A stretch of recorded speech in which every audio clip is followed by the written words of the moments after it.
Thank you for taking part in the Grow Healthy Team Nutrition Initiative webinar series for early care and education providers. And welcome to this webinar, Choosing Recipes for Healthy Kids in Early Care Settings. My name is Sherry Soriano, and I am an educator for the Family and Community Health Sciences Department of Rutgers Cooperative Extension of Warren County, New Jersey. I will be the host for your webinar today. Grow Healthy Team Nutrition is a project made possible by a USDA grant provided to the New Jersey Department of Agriculture and facilitated by the Department of Family and Community Health Sciences of Rutgers Cooperative Extension. The goals of the project are to enhance the center's wellness environment and policies, use the garden and tastings to promote healthy eating, enhance nutrition learning experiences, and improve the quality of food served at the center, and implement strategies to engage families in wellness activities and positive role modeling. 8 sites throughout the state received $1,500 in mini-grant funds to support the Grow Healthy goals and activities, such as purchasing a comprehensive curriculum that includes nutrition, movement, and gardening activities, gardening supplies, and wellness event materials. To support early care and education centers in their efforts to improve their wellness environment, Family and Community Health Sciences offers this webinar as part of a series of 5 webinars. In addition to this webinar, topics include wellness policies, role modeling healthy behaviors, tastings, and parent engagement. This educational webinar will utilize the Let's Move Team Nutrition Cookbook, Recipes for Healthy Kids, Cookbook for Childcare Centers, to work towards achieving the following objectives. We will identify food safety and food allergen principles to follow when serving children of all ages. We will review healthful choices that are recommended in foods and recipes under consideration for serving to children, including fruits and vegetables, lean protein, low-fat dairy, whole grains, and low-sodium choices. We will also introduce 3 award-winning healthful recipes from the Recipes for Healthy Kids Cookbook, including preparation details to consider serving at your site. And we will encourage you to utilize your local farmers whenever possible to purchase ingredients for recipe preparation. The Recipes for Healthy Kids Cookbook for Childcare Centers is a compilation of recipes that were chosen through a Let's Move national contest and is offered through Team Nutrition at teamnutrition.usda.gov.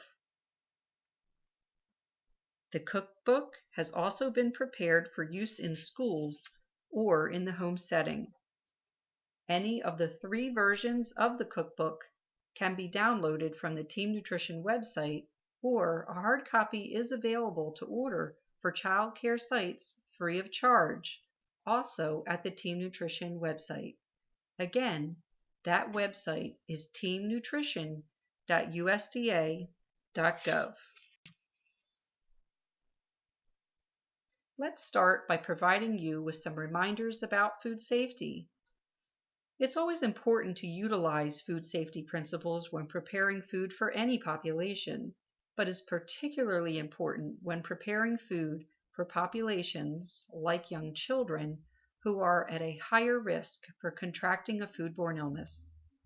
Washing hands continues to be the #1 thing we can do when preparing and serving food to avoid foodborne illnesses. Remember to include children in this practice when it's time to eat, having each of them wash their hands for at least 20 seconds, being sure to remind them to include all parts of each hand. When preparing food, assure that cross-contamination does not occur by keeping all work surfaces sanitized with a liquid bleach solution of 1 gallon of water and 1 tablespoon of unscented liquid chlorine bleach, and by keeping raw meat, poultry, fish, and juices from these foods separate from other foods. The best way to thaw foods that have been frozen is to do so in the refrigerator. If this is not possible, submerging the food item that has been placed in a leak-proof plastic bag into cold water that is changed every 30 minutes is an option for thawing, as is thawing in the microwave. For either of these latter two methods, cook immediately after thawing. Thawing food on the countertop is never an acceptable option for thawing perishable foods. Cooking to a safe, minimal internal temperature is also very important. Be sure to check the temperature of the food with a food thermometer and follow the temperature guidelines from the food safety page of the USDA website.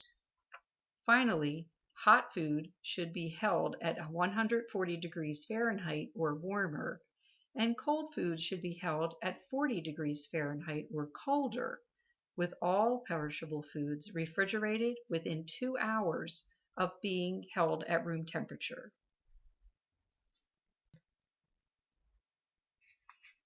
Potential food allergies are another important safety concern for children. The top 8 food allergens are listed here. It is important to note that strict avoidance of an allergen is the only way to assure that an allergic reaction does not occur. Having a food allergy policy is a great way to be sure that all of the staff at your site know how to handle food to avoid an allergic reaction. A food allergy policy should include a guideline for how to limit outside food and instructions regarding the importance of checking the food labels of all food items each and every time that they are brought into the site, assuring that the food allergens of concern are not present. The policy should also include a mechanism for gathering food allergen information from parents and rules for assuring confidentiality of this information, an emergency plan to employ if an allergic reaction were to occur, and how to notify parents quickly if needed. While providing food allergy information about their child, parents should be given an opportunity to explain their child's expected reaction if exposure to the food were to occur. This slide provides a list of symptoms of food allergies, from mild to severe, that can occur within minutes to up to 2 hours after a food to which one is allergic has been eaten or to which one has been exposed. Now, let's review the goals for healthy eating. The 10 Tips Nutrition Education series, based on the messages of Choose My Plate, encourages that the foods we choose to serve to the children in our care embrace the following messages. Fill half their plate with vegetables and fruits, and when choosing those vegetables and fruits, make sure that they are a variety of colors, including red, orange, and dark green, to increase the overall nutrient value. Provide lean protein choices, including fish, legumes, and white breast meat of poultry. If providing milk and milk products, for children over the age of 2, choose those that are low fat, also known as 1%, or non-fat, also known as skim. Avoid extra fat in the food being served by not adding butter, margarine, or heavy sauces or gravies. Also, make half their grains whole grains.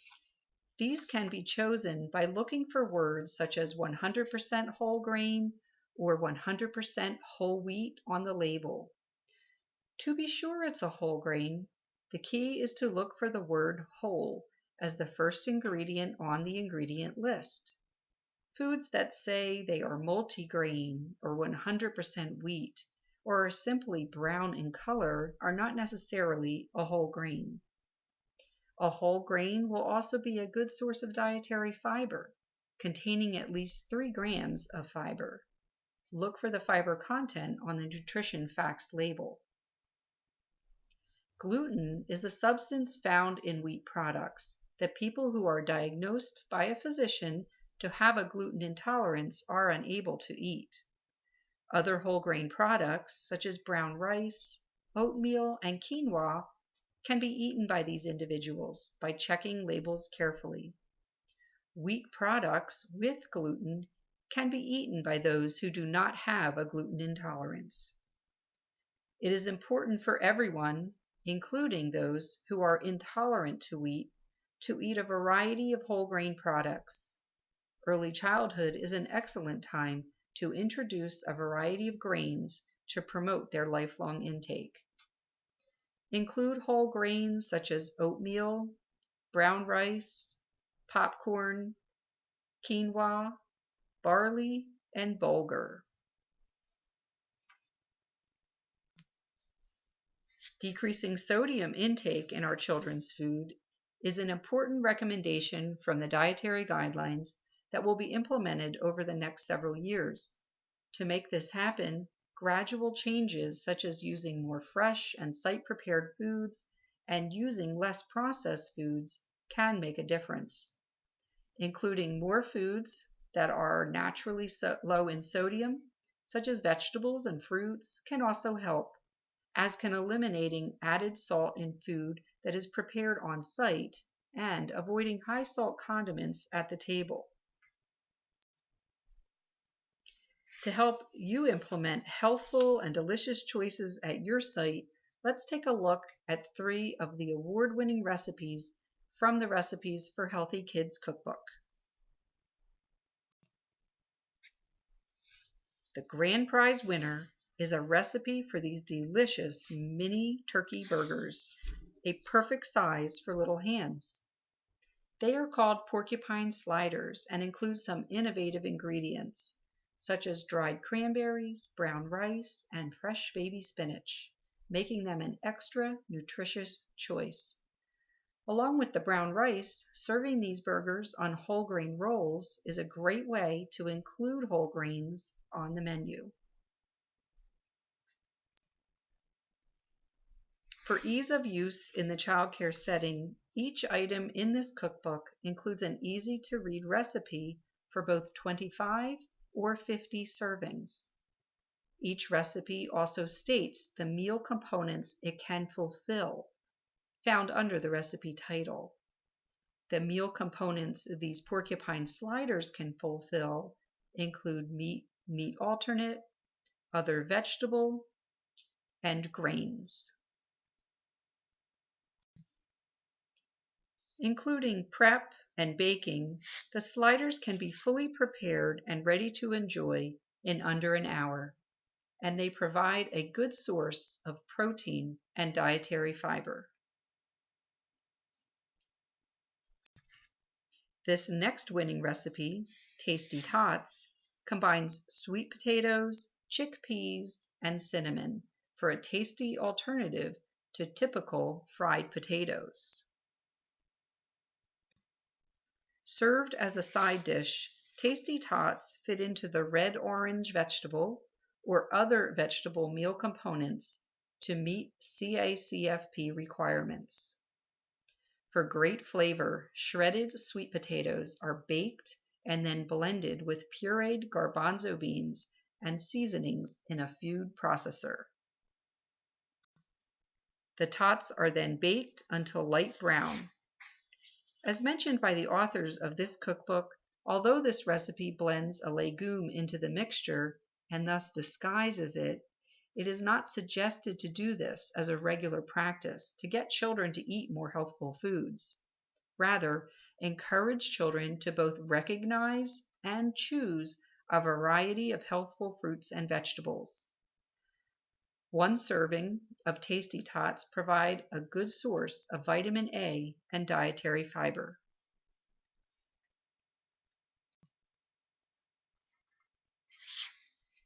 The final recipe we will highlight today is a soup that was a first place winner. As with all of the recipes in this cookbook, this Tuscan smoked turkey and bean soup is a nutritious lunch choice and is loaded with nutrient-dense vegetables including carrots, kale, and navy beans. Serving legumes to young children is a great way to encourage a high-fiber diet early on and promote a lifetime of healthful eating. The meal components for this recipe include meat alternate, legume vegetable, red-orange vegetable, and other vegetable. A 1-cup serving of this hearty soup is low in total and saturated fat, yet is filling with close to 4 grams of dietary fiber. These recipes and many more can be found on the Team Nutrition website by downloading or requesting a copy of the Recipes for Healthy Kids Cookbook at teamnutrition.usda.gov. Finally, we would like to encourage you to support your local farmers by purchasing fruits and vegetables from them to serve at your site whenever possible. When buying local is not possible, try to serve seasonally. Seasonal produce has more flavor, is often higher in nutrient value, and can be less expensive. Thank you for viewing this webinar. We ask that you now complete a brief evaluation by clicking on the link on your screen. Upon completion of the survey, you will be able to download a certificate of participation. The slides and resources used in this webinar are available on the Grow Healthy website. This webinar is one of several we have made available to you on the Grow Healthy website. Please view the additional training webinars at your convenience.